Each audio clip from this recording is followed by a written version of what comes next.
My ex-husband showed up at my parents' house. I need you to pack up your stuff and leave right now. What? Despite my loss for words, my ex-husband continued. My wife is pregnant. Yes, your sister. Yes, my ex-husband. He had an affair with my sister and left me 5 years ago. I want to create a good environment for the baby. Unlike a single lady like you for the rest of my life, we can make better use of this house than you. You're infertile, so no one wants you. You know what I'm saying? Just stop thinking and get out of here. I sighed and shook my head. I can't. What? Oh, come on. You don't know who lives in this house right now. Immediately after, I saw a large figure appear from behind me. My husband turned blue and started shaking. Why? My name is Jane. I'm an office worker who turned 35 this year. Thankful of the fact that I seem to be well respected within the company, I'm one of those who have risen up the ladder among my peers. I'm living a good life now, but there have been twists and turns up to this point. The biggest thing that happened in the last few years was the divorce. The cause was my ex-husband's infidelity. 5 years ago, Joe, my husband at the time, eloped, and it turned out to be my own sister. She's always had a penchant for coveting my possessions, and she's very consistent on it. I'll give her that. But it was still out of the ordinary. At the time, Joe and I were co-workers. Joe was a soft-spoken, perceptive person. As a young man, I was attracted to that about Joe. Then Joe took a liking to me and we started dating. After a while of dating, I introduced Joe to my family. Since we were dating on the premise of marriage, we talked about how we wanted to make things right. I happened to be back at my parents' house at the time. The moment my sister saw Joe's face, I was so surprised that she let out a surprised voice. The reason was, my sister and Joe went to the same university, and they knew each other. After that, my sister and I and Joe often went shopping together. We had a lot of fun. We had a great time. We continued to socialize even after Joe and I were married. However, after a few times of the three of us, I began to feel more and more uncomfortable. We would get excited about topics that only Joe and my sister knew about. They started going out alone together in secret. You went out with my sister yesterday? I wish I could have gone with you. Oh yeah, maybe some other time. That made me kind of nervous. And then one day, I was invited to dinner by a colleague from the company where Joe and I work. I gladly accepted the invitation, but I got a shocking revelation. Joe was seen entering a hotel room, arm in arm with a woman who was not me. I asked my co-worker to describe the woman. It turned out to be my sister. I didn't want to believe it, but when my co-worker showed me a picture of her, I had to believe it. I asked my colleague to send me the photo data. I decided to question Joe that day. Hey, what's this all about? What? No, this is... Joe, with his simpering attitude, was moping the whole time. You've been cheating on me this whole time, haven't you? You two made fun of me, right? Did you have fun? No matter what I asked, Joe didn't say anything. He just looked down. Joe disappeared the next day. When I woke up in the morning, Joe was nowhere to be found. I didn't think it was possible. I tried to call my sister, but she was disconnected. It wasn't until 3 days later I found out that my sister and Joe were together. At the house where me and Joe were living, the divorce papers came. About the same time, I received an email from my sister. The email from my sister read, "I will be happy with Joe." Just those words. Naturally, I couldn't accept that. But I didn't know where to go to protest. I couldn't get in touch with her. Furthermore, it seems that Joe had sent his resignation letter by mail to his employer. I had no more connections in any direction. I was at my wit's end, and finally decided to divorce him. And for a while after that, I couldn't get over it. I couldn't accept the idea of my own sister and my husband eloping. I just couldn't accept it. But I couldn't stay depressed forever. So I decided to take my anger and resentment out on my work. While I was working so hard, I could forget about Joe and my sister. And it worked.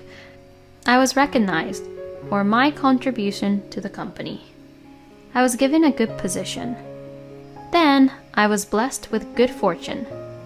5 years have passed since my sister and Joe eloped. Life has been going well for me. Then one day, I had no work that day. I woke up later than usual, thinking of having my breakfast. And when I got up from the bed, I heard my phone on my bedside table. It was a phone call. I looked at the screen and saw a blocked call. Normally, I wouldn't answer it, but I answered it with all my might because I woke up from sleep. "Yes, who's calling?" Oh, Jane, it's been a long time. Hey, it's me, Joe. I'm glad you took my call, and that you're still using this number. To my surprise, it was my ex-husband Joe who called me. I almost slid off the bed in surprise. "What? Joe?" Why? Why are you being so cold? Why? We were a couple once. I could at least call you. Joe, while laughing, said what was so funny. He acted as if nothing had happened. I remembered the anger I thought I had forgotten. "What do you mean, a former couple? You've got to be kidding me. How dare you contact me just like that? What the hell do you want?" Oh, come on. Calm down. You haven't changed a bit, have you? His easygoing tone irritates me even more. Perhaps sensing this, Joe finally got down to business. Well, yes. You're living at your parents' home now, right? Why don't you pack up your stuff and move out right now? Because your sister and I have decided to move into that house. This doesn't make any sense to me at all anymore. I don't know what kind of thought processing he's going through. We got married, actually. We recently had a baby. We want to provide a good environment for her. Of course, you wouldn't say no, would you? I'm saying this out of the kindness of my heart. If you stay at home with your parents forever, you'll never be able to remarry. I suddenly got a headache. Please, don't be such an idiot. You're right, Joe. I'm back at my parents' house now. I don't know where the hell you got that information from, but I don't care. And of course, I would refuse. Why would I do that for you both? That I would give up my parents' house for you people? With that, Joe came back at me in a slightly harsh tone. He seemed to slightly take aback. I'm sorry. You're 35 years old and infertile. I don't know how you can find someone to marry you. When Joe and I were married, I never got pregnant. I'm assuming that's what he meant by infertile. That's a disgusting thing to say. Is that all you have to say? Because I will never give you this house. And saying that, I just hung up. I didn't want to talk to Joe anymore. But still, it was too selfish. He had an affair, he eloped. And now, they want to take my house too. I hope they give up now, but I don't know what will happen next. A few days passed. I was busy at work that morning. I finally took a lunch break after 2 p.m. I went to my favorite restaurant near my office. I finished my lunch. When I entered the entrance of the building to go back to the office, I saw a familiar figure. No way! How could he be here? It was Joe. He had gained so much weight over the past 5 years, but the way he stood there was unmistakably Joe. I immediately tried to hide, but before I could do so, he saw me. Joe was saying, "Oh, finally." He called out at me, and he came fluttering toward me. "Oh, there you are.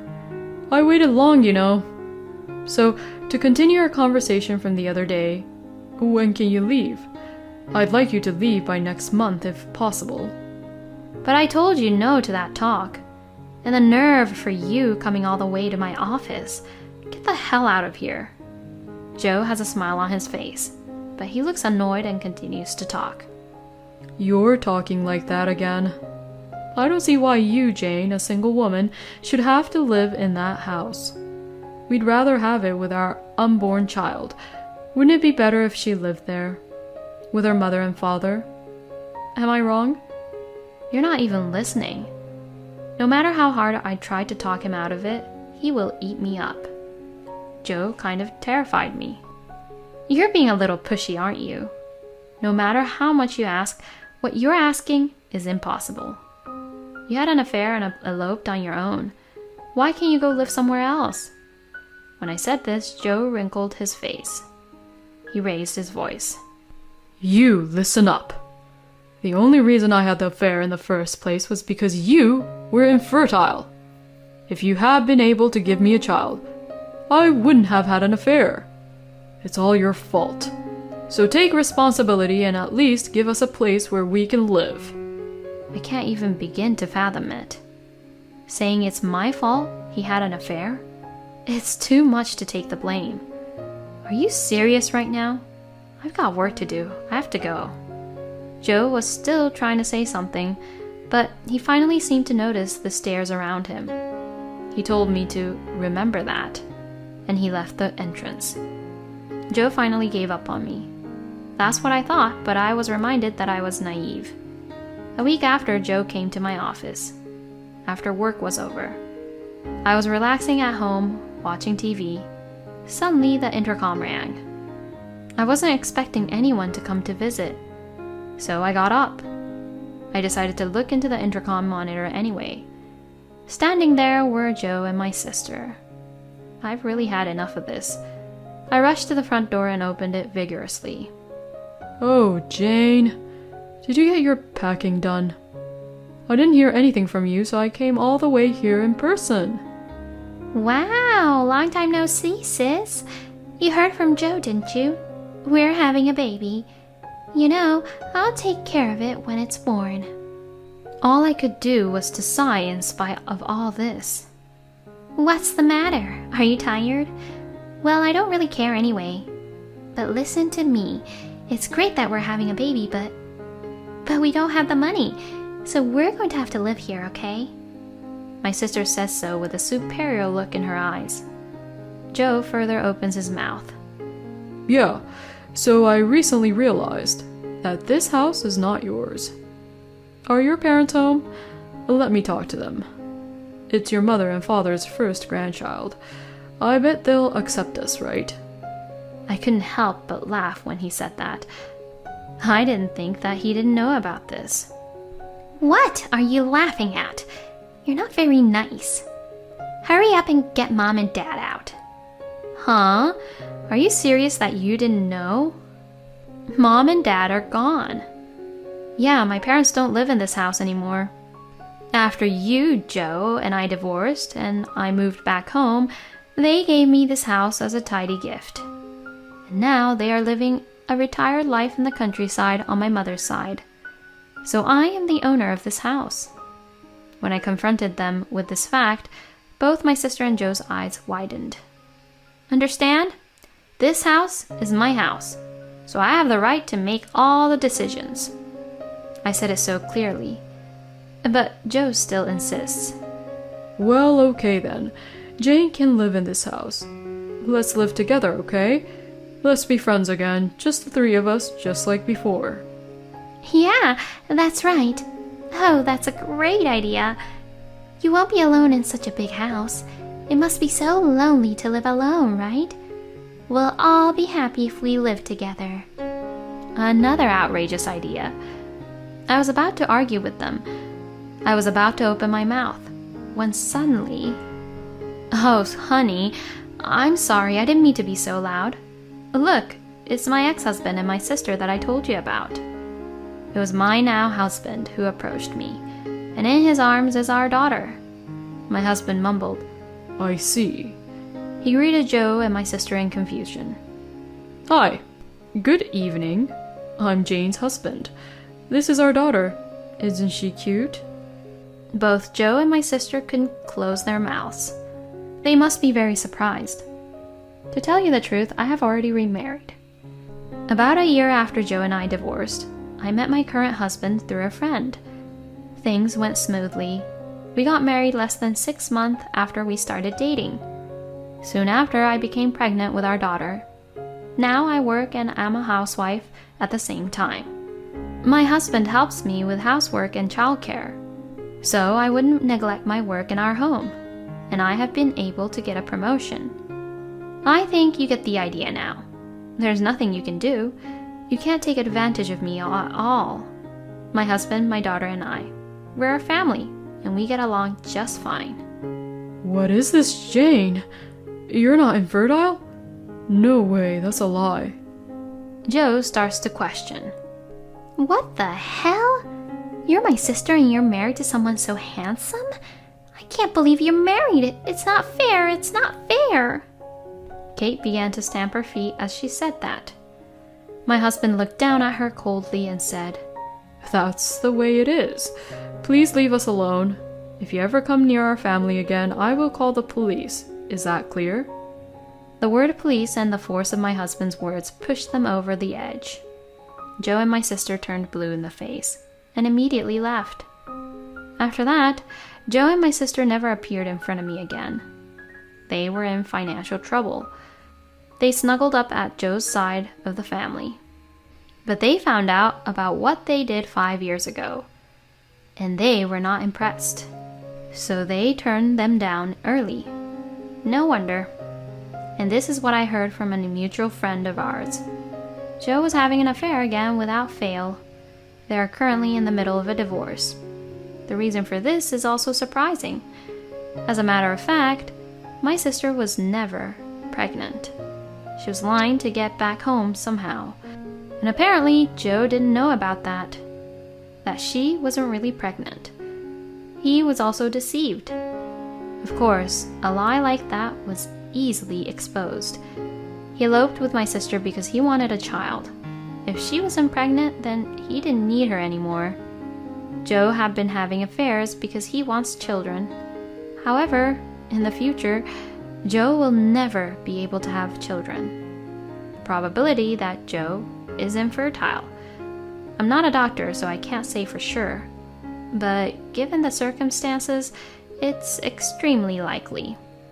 I wonder when Joe will realize this. Or will he finally find out? Either way, it's none of my business anymore. And then one day, I received a letter from Joe at home. I was dubious, so I decided to check it with my husband just to be sure.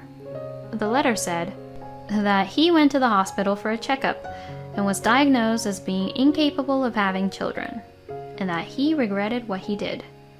He regretted eloping with my sister 5 years ago, and that he wanted to try it with me again. Naturally, I ignored the letter. My husband tore the letter to shreds in a fit of anger. He must have given up when he didn't receive a reply, or maybe he didn't expect a reply from the beginning. I never received another letter from Joe. He was a selfish and unfulfilled man to the very end. I should just forget about such a man and live life happily. I now live with my kind and caring husband. With a kind and caring husband and a precious daughter in the prime of her life, I would do anything to preserve this happiness that I have finally found. That's what I promised myself.